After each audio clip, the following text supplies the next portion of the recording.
अल्हम्दुलिल्लाहि रब्बिल आलमीन वस्सलातु वस्सलामु अला खातमिन नबिय्यीन अम्मा बअद फ़अऊज़ु बिल्लाहि मिनश शैतानिर रजीम बिस्मिल्लाहिर रहमानिर रहीम। पढ़िए अस्सलातु वस्सलामु अलैका या रसूलल्लाह व अला आलिका व अस्हाबिका या हबीबल्लाह। अस्सलातु वस्सलामु अलैका या नबीयल्लाह व अला आलिका व अस्हाबिका या नूरल्लाह। नवैतु सुन्नतल इअ्तिकाफ। प्यारे प्यारे इस्लामी भाइयों, जब भी मस्जिद में दाखिल हुआ करें याद फरमाकर एतिकाफ की नीयत कर लें। उससे हमें फ़ायदा ये होगा कि दीगर इबादतों के साथ साथ हमें एतिकाफ का सवाब भी मिलता रहेगा। दुरूद पाक पढ़ने के बेशुमार फ़ज़ाइल व बरक़ात हैं। काबे के बदरुद्दुजा, तैबा के शम्सुद्दुहा सल्लल्लाहु अलैहि वसल्लम का फरमाने आली शान, मन सल्ला अलैया लम यलिजिन नारा। आका फरमाते जो मुझ पर दुरूद पाक भेजेगा वो आग में दाखिल ना होगा। सुभान अल्लाह। हमें दुरूद पाक कसरत से पढ़ते रहना चाहिए। क्या खूब सलातो सलाम का शेर है ना, क्या खौफ मुझको प्यारे नारे जहीम से हो। जहीम कहते हैं जहन्नम को। क्या खौफ मुझको प्यारे नारे जहीम से हो, तुम हो शफीए महशर, तुम पर सलाम हरदम, कोई नहीं हमारा हम किसके दर पे जाएं, ऐ बेकसों के यावर, तुम पर सलाम हरदम। जिंदगी में अपनी आदत बनाएं कि कसरत से दुरूद पाक पढ़ते रहा करें। मोहब्बत के साथ बावाज़ बुलंद दुरूद पाक पढ़ लें। सल्लू अलल हबीब सल्लल्लाहु तआला अला मुहम्मद सल्लल्लाहु अलैहि वसल्लम। आज माशाअल्लाह कादरी मस्जिद में ये अजीम शान सुन्नतों भरा इज्तिमा जारी है। और एक खुशगवार हैरत मुझे ये हुई कि शायद 4-5 दिन पहले ही हमने ये इज्तिमा तय किया है, मगर इस मोहब्बत और जोशो खरोश के साथ आप सब जमा हैं। रब्बे करीम आपका आना और मुंतज़मीन का इंतज़ाम करना अपनी बारगाह में कबूल फरमाए। माशाअल्लाह मुझे बताया गया कि इस मस्जिद में फजर की नमाज के बाद कुरान पाक की तिलावत, तर्जमे और तफसीर का हल्का लगता है, जिसमें तफसीर कुरान सिरातुल जिनान से 2-3 आयात रोज़ की पढ़कर सुनाई जाती हैं। और माशाअल्लाह उस फजर के हल्के में पूरी तफसीर कुरान सिरातुल जिनान का ख़त्म हुआ है।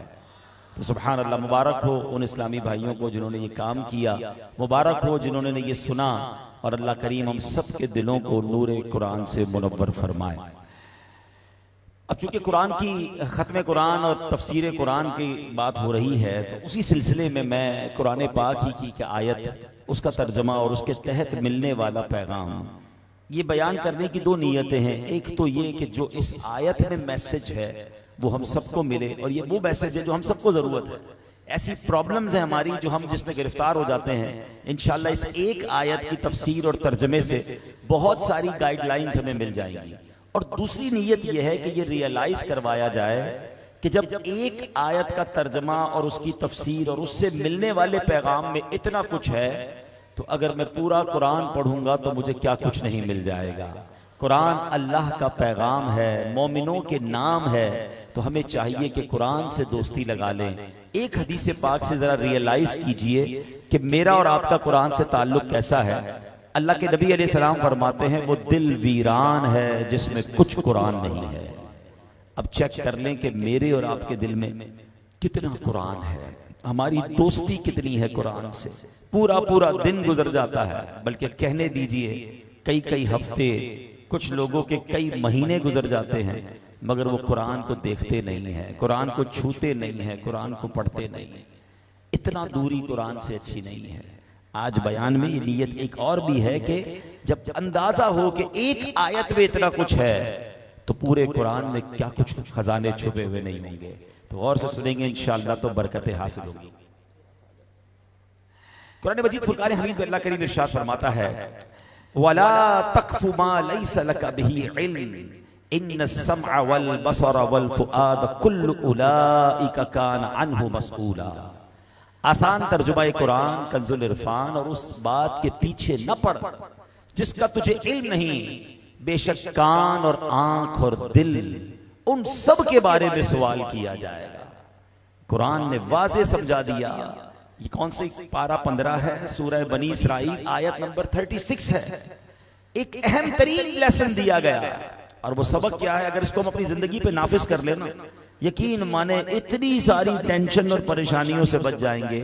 बहुत सारे जो घरों में खामखा के झगड़े हैं, दोस्तों में दूरियां हैं, मोहल्ले में बदगुमानियां हैं, ये सारी खत्म हो सकती हैं।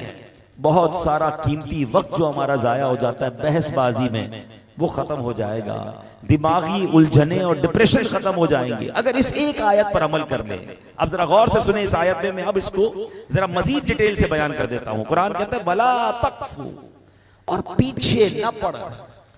बार बार किसी बात के पीछे पड़ जाते हैं, पीछे ना पड़। किसके पीछे नहीं पड़ना है? कुरान कहता है मा लैसा लका बिही इल्म, उस बात के जिसका तुझे इल्म नहीं है, और हर वो बात जिसका तुम्हें इल्म नहीं उसके पीछे मत पड़ो। क्यों? इन्ना सम्अ वल बसरा वल फुआद कुल्लु उलाइका कान अन्हु मसऊला। कुरान कहता है बेशक कान, आंख और दिल, इन सब के बारे में सवाल किया जाएगा। हम सबसे सवाल होगा आंख के बारे में, कान के बारे में, दिल के बारे में। सुभान अल्लाह। तो बताया जा रहा है कि इन तीनों की हिफाजत करनी है और उन बातों के पीछे मत पड़ो जिसका इल्म नहीं रखते। अब इस आयत करीमा की तफसीर उलमा से हम समझेंगे ना, अपनी तरफ से फैसला नहीं कर लेंगे कि किस बात के पीछे पड़ने से मना किया गया। सुभान अल्लाह। उलमा ने इस आयत के कई मतालिब बयान किए, कई डायमेंशंस बयान की कि इस एक आयत में हमें क्या क्या सीखने को मिल रहा है। पहला मदनी फूल जो सीखने को मिल रहा है कि झूठी गवाही मत दो। जो देखा नहीं वो मत कहो कि मैंने देखा है, जो जानते नहीं उसके बारे में मत कहो कि मैं जानता हूं। अल्लाह अकबर। कुरान कहता है वजतनिबू कौल ज़ूर, और झूठी बात से इज्तिनाब करो। ये झूठी गवाही जो होती है ना, दोस्त को बचाने के लिए, रिश्तेदार को बचाने के लिए, माद अल्लाह पैसे लेकर लोग अदालत में झूठी गवाही देते हैं, प्रेशर में आ जाते हैं, झूठी गवाही देते हैं। सरकारे दो आलम सल्लल्लाहु अलैहि वसल्लम ने फरमाया अला उनब्बिउकुम बि अकबरिल कबाइर, क्या मैं तुम्हें बड़े कबीरा गुनाहों के बारे में ना बताऊं? बहुत बड़े कबीरा गुनाह के बारे में। साहबा ने, नबी पाक ने फिर खुद ही फरमाया शहादतुज़्ज़ूर, यानी झूठी गवाही देना ये बहुत बड़ा गुनाह है। अब आज बताएं, कुछ लोग तो माद अल्लाह अदालत में जाकर थोड़े पैसों की खातिर मुजरिम का साथ दे देते हैं और मजलूम के सामने झूठी गवाही देते हैं। वो अल्लाह को क्या मुंह दिखाएंगे? वो इंसाफ के यूं समझे रुकावट बन रहे हैं इंसाफ देने के लिए। आज इसी तरह सिर्फ अदालत में झूठी गवाही नहीं दी जाती। शौहर घर पे आए तो बीवी झूठी बात मां के बारे में कह रही होती है, बाज़ औक़ात सास बहू के बारे में कह रही होती है, नंद भावच के बारे में कह रही होती है, अपने दोस्तों के अंदर झूठी गवाहियां चल रही होती हैं। हाँ उसने ऐसा कहा था, हाँ वो ये कर रहा था। वला हौला वला कुव्वता इल्ला बिल्लाह। कारोबार के मामले में, कर्जे के मामले में अब आप गौर करते जाएं कि कहां कहां झूठ बोलकर अपना काम लोग सीधा कर रहे होते हैं।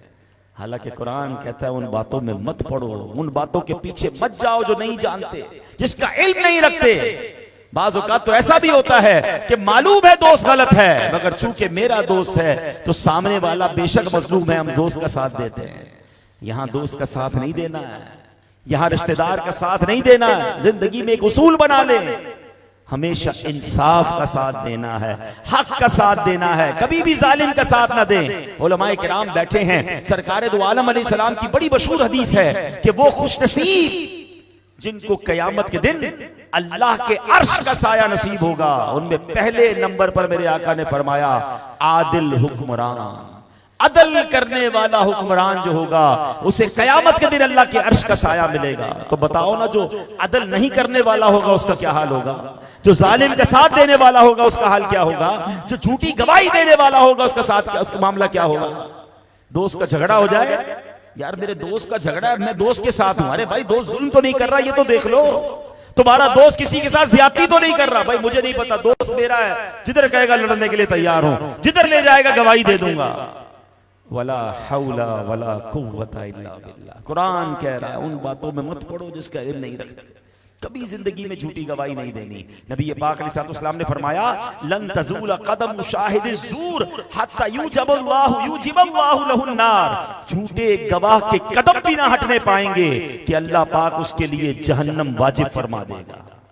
थोड़े पैसे के लिए झूठ बोलने वालों सोचो, अपने दोस्तों, अपने रिश्तेदारों, अपने जानने वालों के लिए, अपने कारोबार के लिए, अपना माल बेचने के लिए झूठ बोलने वालों सोचो कि ये शायद थोड़ी देर का फायदा तो हो जाएगा, मगर ये झूठी गवाही, आका फरमाते अभी कदम भी नहीं उठेगा उसका, वहां से हिलेगा भी नहीं कि उस पर जहन्नम वाजिब हो जाएगी।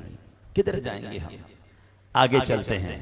इसी आयत का दूसरा एक खूबसूरत पहलू, एक दूसरा मामला, कुरान कह रहा है वला तख्फु मा लैसा लका बिही इल्म, और उस बात के पीछे न पड़ जिसका तुझे इल्म नहीं।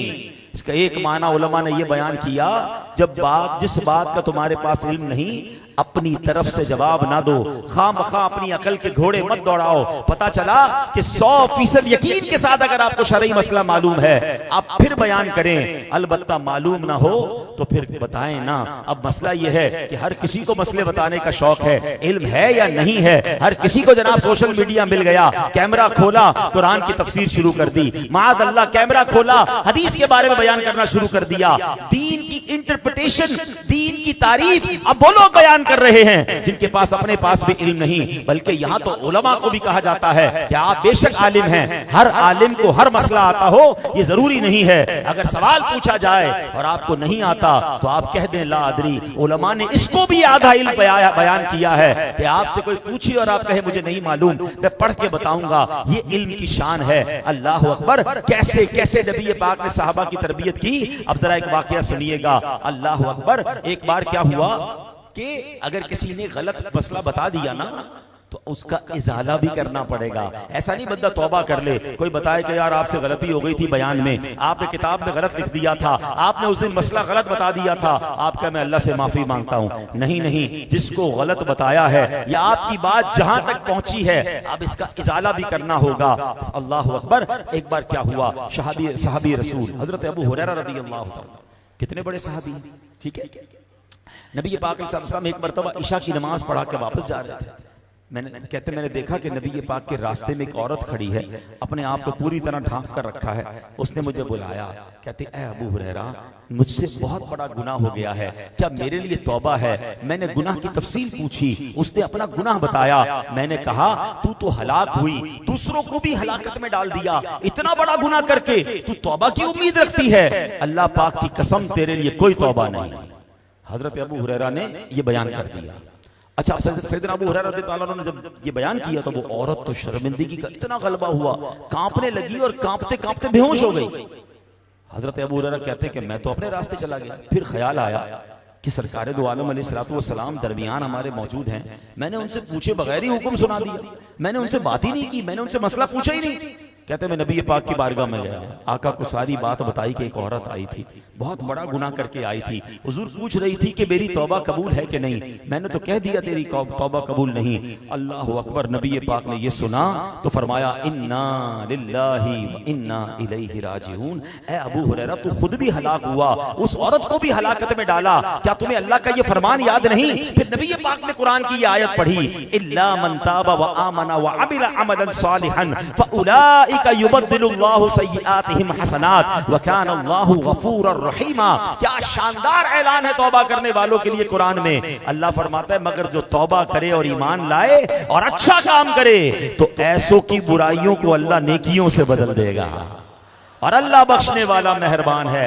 खुदा की कसम, इस आयत में जो दिलासा है, अरे अल्लाह गुनाह माफ कर दे, ये उसकी बड़ी मेहरबानी है। मगर सच्ची तौबा करने वाला हो और रब तौबा कबूल करे तो सिर्फ गुनाह माफ नहीं फरमाता, गुनाहों को नेकियों से बदल देता है। क्या शान है मेरे करीम की। ऐसे करीम की नाफरमानी बंदा करे, ऐसे करीम मालिक को कैसे नाराज करे। नबी पाक ने ये आयत सुनाई सैयदना अबू हुरैरा को। अल्लाह अकबर। हजरत अबू हुरैरा को एहसास हो गया मैंने गलत मसला बयान कर दिया है। आप पर ये एहसास इतना गालिब हुआ, आप मदीना मुनव्वरा की गलियों में आवाज लगाने लगे।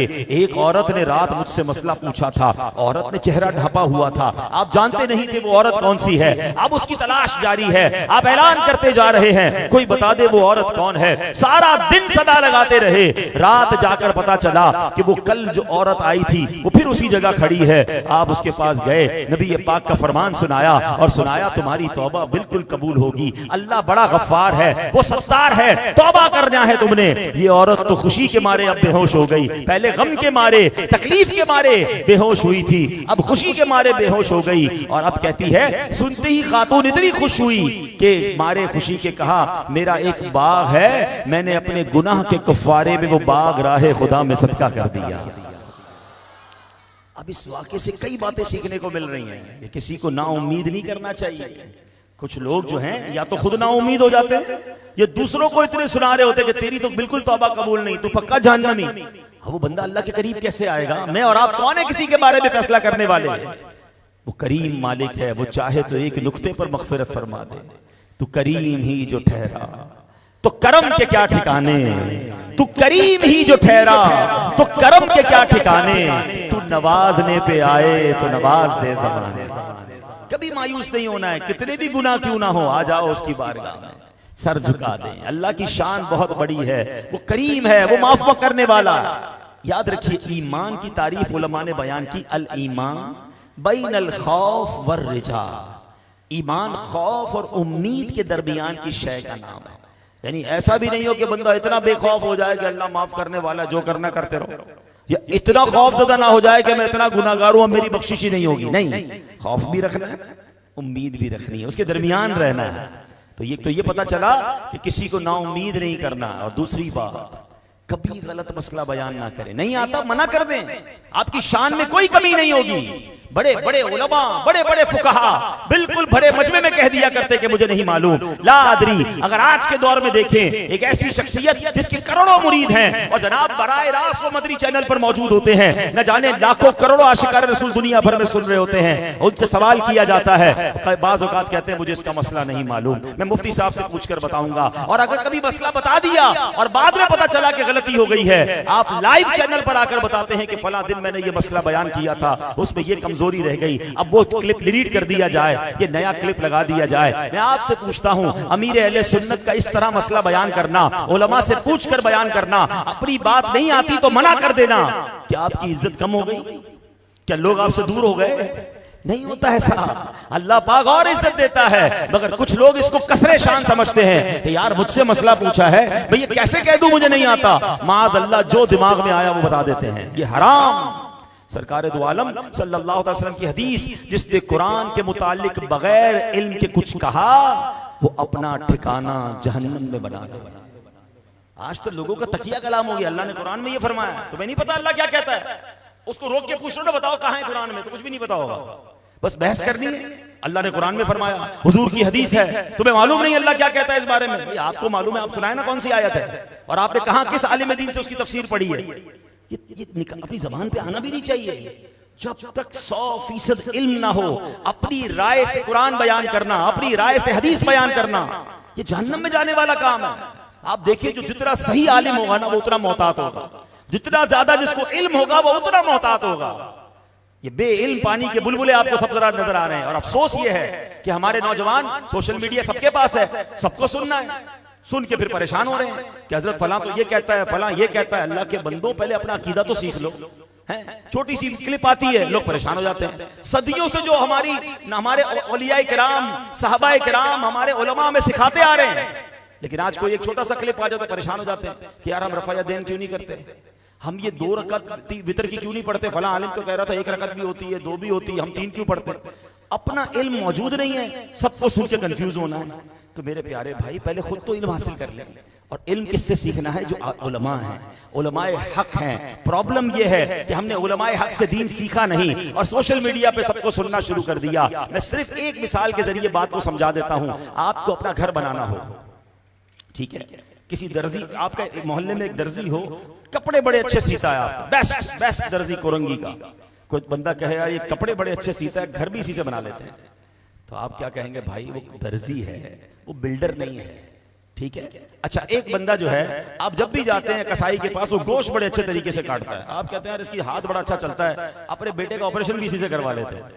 आप कहेंगे वो कसाई है, वो डॉक्टर नहीं है। मौलाना साहब तबीयत खराब हो गई आपकी, इलाज डॉक्टर से होता है, गोश्त कसाई से लेना होता है, बिल्डिंग घर जो है वो बिल्डर से बनाना होता है, जूते मोची से सिलवाने होते हैं, वो सब पता है आपको। तो मुझे बताओ ना फिर दीन किससे सीखना होता है? फिर उलमा, यानी हर चीज का एक्सपर्ट चाहिए। दीन जो बयान करे हम उसका सुनना शुरू कर देते हैं। उससे पहले ये तो चेक करो वो खुद आलिम है कि नहीं, उसने खुद दीन कहां से सीखा है, क्या उसके दिल में इश्क सहाबा है, इश्क अहले बैत है, अल्लाह रसूल की मोहब्बत है कि नहीं। पता चला वो जनाब इल्म सिखाते सिखाते कुरान पढ़ते पढ़ते मेरे सहाबा के खिलाफ बात कर देता है, कभी अहले बैत के खिलाफ बात कर देता है, कभी माअज़ल्लाह औलिया कलाम के खिलाफ बात करता है। ऐसे बंदे की बात सुननी क्यों है? कोई आपके बाप को बुरा भला कहे, आपकी वालदा को बुरा भला कहे, आप उससे दीन सीखोगे? उसके तो करीब भी नहीं जाओगे। और साहबा के काम के बारे में कोई बकवास कर रहा है, कह रहे यार हम तो कुरान सुनते हैं ना, उसका क्लिप बड़ा मशहूर हो जाता है। क्या हो गया हमें? इसीलिए कुरान कहता है कि उन बातों में मत पढ़ो कि जिसका तुम्हें इल्म नहीं है। अल्लाह ने इतने प्यारे उलमा दिए, उलमाए हक दिए, उनके कदमों को थाम लें। ये फितने आते रहेंगे, ये तूफान आते रहेंगे, मगर अल्लाह की रहमत से जो आला हजरत के दामन से वाबस्ता उलमाए किराम हैं, आप उनका दामन थाम लें इंशाअल्लाह। अल्लाह ने चाहा हमारे सैयदी आला हजरत हमें सहाबा और अहले बैत की ऐसी मोहब्बत पिला रहे हैं, उनके पीछे पीछे इंशाअल्लाह, सरकार के पीछे पीछे जन्नत में जाएंगे इंशाअल्लाह। आगे चलते हैं। इस आयत का एक और महमल, एक और खूबसूरत जो पैगाम है, कुरान कहता है वला तख्फु मा लैसा लका बिही इल्म, और उस बात के पीछे न पड़ जिसका तुझे इल्म नहीं। सहाबी रसूल हजरत अब्दुल्लाह इब्न अब्बास फरमाते हैं इसका माना यह है बगैर इल्म के किसी पर झूठे इल्जाम मत लगाओ। अल्लाह अकबर, ये बदगुमानियां और ये इल्जाम तो इस कदर आगे बढ़ गए हैं, तौबा तौबा, हर बात में बदगुमानी है। किसी को फोन किया, फोन नहीं उठाया, हाँ भाई अब तो अमीर आदमी हो गया है ना, गुरूर आ गया, तकब्बुर आ गया, अब मेरा फोन कहां उठाएगा, पैसे वालों का फोन उठाता है। अरे अल्लाह के बंदो, बंदा कभी कभी नहीं उठा सकता फोन। इस वक्त आप इज्तिमा में बैठे, बहुत सारों के फोन बज रहे होंगे, साइलेंट है जेब में, फोन आप नहीं उठा रहे, और आपके बारे में बदगुमानी कर रहा है कि यार बड़े मुतकब्बिर हो गए हैं। तो क्या है ये? हराम, जहन्नम में ले जाने वाला काम। यानी आप बात तो करें, देखिए इस कदर बदगुमानी बढ़ गई है। शौहर थोड़ी सी तवज्जो कम हो जाए बीवी पर, तो बीवी समझती, लगता है सास ने कुछ अमल करवा दिया होगा। सास से 2 दिन शौहर अपने माँ से ना मिले, लगता है बीवी ने कुछ करा दिया होगा। अपनी दुकान या मार्केट के अंदर मस्जिद है ना, मार्केट वाले भी होंगे, किसी की दुकान पर जरा ग्राहक ज्यादा चले जाएं, यार लगता है तावीज करवा दिया होगा। 2 दिन टोपी पहन के आया था, तस्बीह पहन के मेरी तरफ ही देख के तस्बीह पढ़ रहा था, लगता है कोई खास वजीफा लाया, मेरी दुकान पर ही दम कर रहा है। अरे भाई किसके पास टाइम है जो आप पर अमल करवाएगा? यार आप में है, मुझ में और आप में ऐसा क्या है जो लोग जादू भी करवाएंगे, जिन भी भेज देंगे? सारी दुनिया का मैं ही मसला हूं कि मेरे ही खिलाफ सारे लगे हुए हैं। अल्लाह के दस्ते कुदरत में मेरी किस्मत है, मेरे रिश्तेदारों और मेरे पड़ोसियों और दुकानदारों के हाथ में क्या मेरी किस्मत हो गई कि जनाब मेरा फला मामला उसकी वजह से हो गया, फला प्रॉब्लम उसकी वजह से हो गया।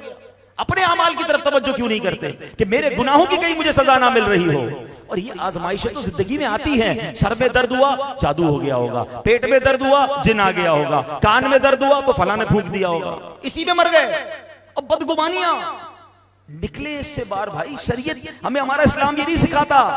ऐ मेरे प्यारे इस्लामी भाइयों, कुरान कहता है इन्नल हुक्म इल्ला लिल्लाह, फरमाया हुक्म तो अल्लाह ही का चलता है। और एक मकाम पर फरमाया अल वलायतु लिल्लाहिल हक, और तमाम इख्तियार सच्चे अल्लाह का है। इख्तियार रब का है, लोगों का नहीं कि वो करवा देगा, वो करवा देगा। मेरे नसीब में तो हो सकता है, वरना कोई मुझ पर कुछ नहीं करवा सकता।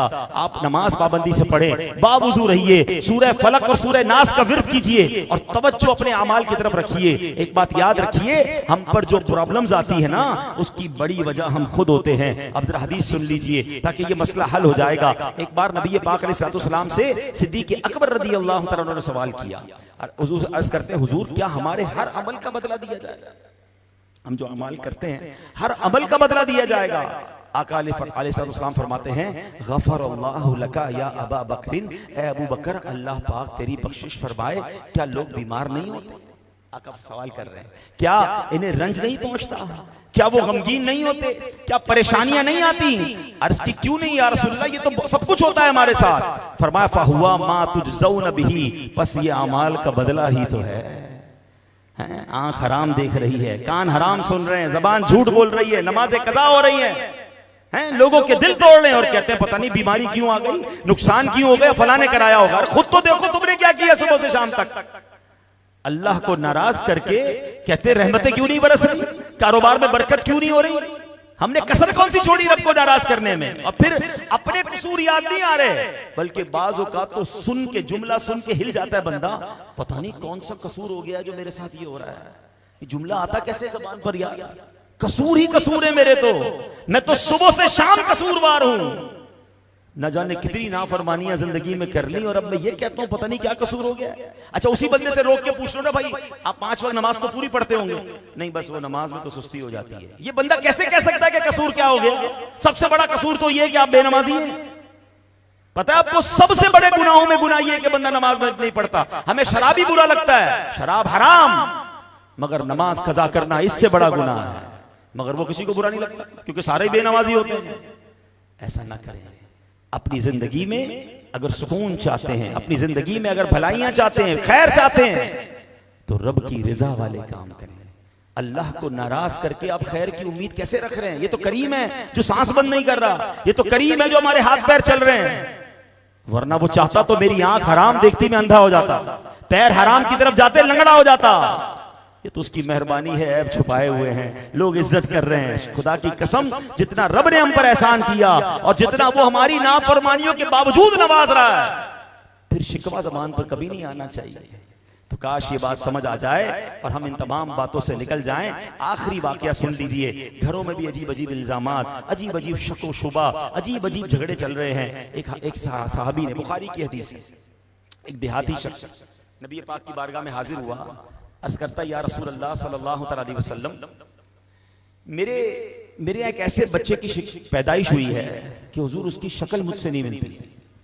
अब कैसा अजीब बात है, अपनी बीवी पर शक, मुझे लगता है ये बच्चा मेरा नहीं है।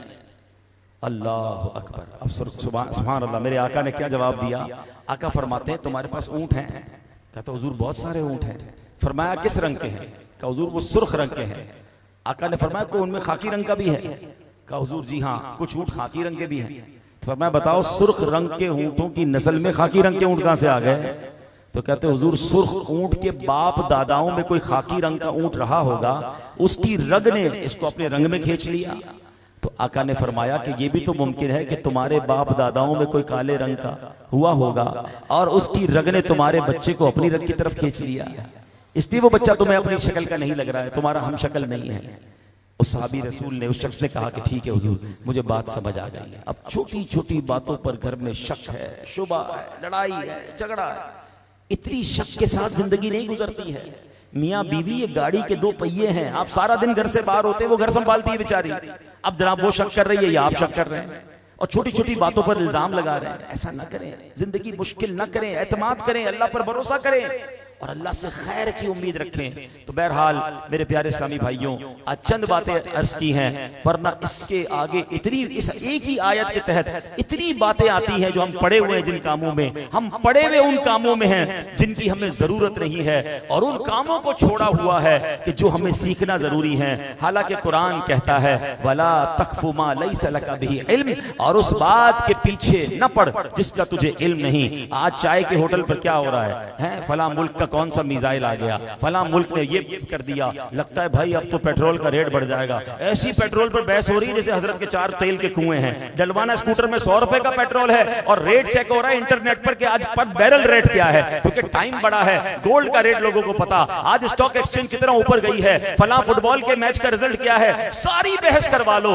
इनसे पूछो भाई नमाज के फर्ज कितने हैं, कुरान का तलफ्फुज आपको आता है कि नहीं, आपको वुजू का तरीका आता है कि नहीं, इसकी फिक्र नहीं है, इसके लिए टाइम नहीं है, और बहसें करवा लो जनाब सारी रात। अल्लाह अकबर। कुरान कहता है उन बातों के पीछे न पड़ जिसका तुझे इल्म नहीं। अरे जिसकी जरूरत नहीं उसके पीछे क्यों पड़े हुए हैं? एक बार इमाम आजम अबू हनीफा रदी अल्लाह तआला अन्हु के पास एक शख्स आया। अब इमाम आजम तो इमाम आजम है ना, हनफियों के करोड़ों हनफियों के पेशवा हैं। वो नौजवान आकर कहता है हजरत ये बताइए हजरत मूसा की नानी का नाम क्या है? ये उलमा बैठे हैं, आजकल भी नौजवानों को बड़ा शौक होता है, जरा फला आलिम के पास जाएंगे, कोई ऐसा सवाल करेंगे हजरत जवाब नहीं दे सकेंगे, हम उनको जरा तंग करेंगे। अरे उलमा को चेक करने निकले, इमाम आजम को चेक करने गया था। हजरत मूसा की नानी का नाम बता दिया। इमाम आजम थे। फरमाया बेटा वुजू के 4 फर्ज हैं। कहता हजरत मैं आपसे ये पूछ रहा हूँ कि हजरत मूसा की नानी का नाम क्या है? आपने फरमाया बेटा वुजू के 4 फर्ज हैं। कहा हजरत मैं तो आपको बहुत बड़ा इमाम समझता था, मैं तो समझा आप मुफ्तियों के भी इमाम हैं। मैं आपसे एक आसान सा सवाल कर रहा हूँ, हजरत मूसा की नानी का नाम बताइए, आप मुझे वजू के फर्ज बता रहे हैं। क्या कमाल का जवाब दिया आपने। कहा बेटा मरने के बाद कब्र में तुझसे ये सवाल नहीं होगा कि मूसा की नानी का नाम क्या था, तुझसे ये सवाल होगा कि नमाज पढ़ी कि नहीं, और नमाज पढ़ने के लिए वजू जरूरी है, और बेटा वजू के 4 फर्ज हैं वो सीख ले। हम किस बहस में पड़े? सच बताओ, हमारी सुबह से शाम बहस क्या है? फला ने ये कह दिया, फला का क्लिप ये था, फला ने ये जवाब दिया, उसका इल्म कम है, उसका इल्म ज्यादा है। ला हौला वला कुव्वता। सहाबाए किराम के दरमियान बहस चल रही है कि फला ने ये किया था, उस जंग में क्या हुआ था।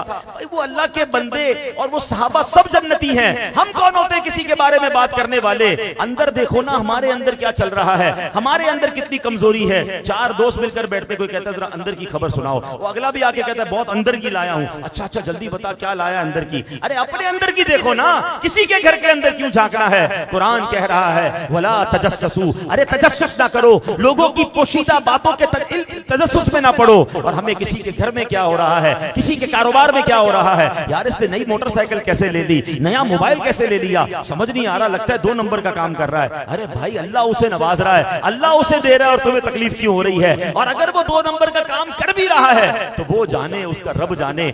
आपको किसने इंस्पेक्टर बनाया है? इस अंदर की खबर लो ना कि इधर कितनी बुराइयां हैं। दिल भरा हुआ है कीने से, दिल भरा हुआ है हसद से, नमाजें मेरी कज़ा हो रही है, कुरान मुझे सही पढ़ने नहीं आता, वुजू और गुस्ल के फराइज हमें नहीं मालूम, और हम चले दूसरों को चेक करने के लिए। तो ना करें मेरे प्यारे इस्लामी भाइयों, आज इस मुबारक इज्तिमा में आए हैं, खुदारा ये नियत करके जाएं कि जो मुझ पर इल्म सीखना जरूरी है वो मैं इल्म सीखूं, और वो जरूरी इल्म सही जगह से सीखूं, उलमाए हक के साथ बैठकर सीखूं। अल्लाह की रहमत से आज के इस पुरफितन दौर में दावत इस्लामी एक ऐसी नेमत है जिसने मस्जिद मस्जिद दर्स का सिस्टम बना दिया। 5 मिनट बैठे तो दर्स के जरिए कुछ सीख रहे हैं। मस्जिद मस्जिद मदरसतुल मदीना बालिगान खोल दिया कि जनाब हर बड़ी बड़ी उम्र के इस्लामी भाई बुजुर्ग भी हैं, वो आए बगैर फीस के 5, 10, 15 मिनट बैठे, अपने तलफ्फुज दुरुस्त करके जाएं, अपनी नमाज ठीक करके जाएं। काफिलों में जाते हैं तो नमाज के प्रैक्टिकल हो रहे हैं, नमाज कोर्स करवाए जा रहे हैं, फर्ज उलूम कोर्स करवाए जा रहे हैं, ताकि जो बेसिक्स हैं हम वो सीख जाएं। तो है मेरे प्यारे इस्लामी भाइयों,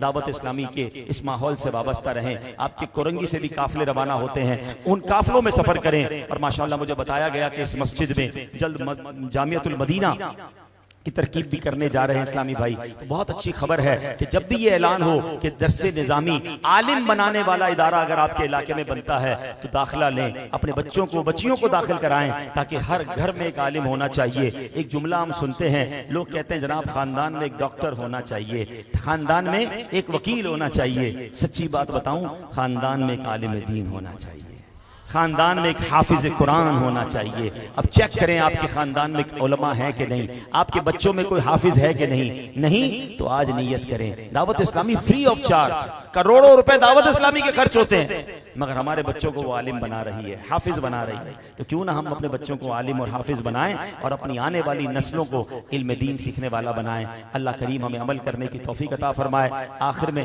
मस्जिद इंतजामिया का आप सबका शुक्रिया अदा करता हूँ, आपने मुझे मौका दिया, बुलाया, बड़ी इज्जत दी। अब एक मेरी गुजारिश है कि मेरा एक और बयान है, और मुझे कोरंगी में ही एक और जगह पहुंचना है, वहाँ इंतजार हो रहा होगा, 11 बजे का वहाँ टाइम था, 11 बज चुके हैं। अब आप सबसे मैं मुलाकात करूंगा तो वहाँ नहीं पहुंच सकूंगा, और अगर मैं मुलाकात किए बगैर निकलूंगा तो मुझे एक डर ये है कि शोर होगा, धक्के होंगे।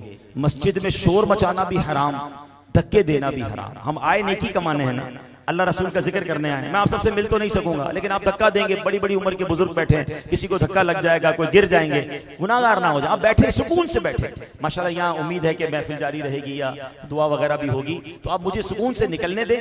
आप इसी तरह प्लीज डिसिप्लिन के साथ बैठे रहें। मुझे याद रहे कि एक बार मैं कादरी मस्जिद गया था तो वहाँ के इस्लामी भाई बड़े डिसिप्लिन वाले थे और मुझे आसानी से उन्होंने जाने दिया। मैं दुआ करता हूँ या अल्लाह हम सबको आपस में एक दूसरे से मदीना पाक में मिलना नसीब फरमा।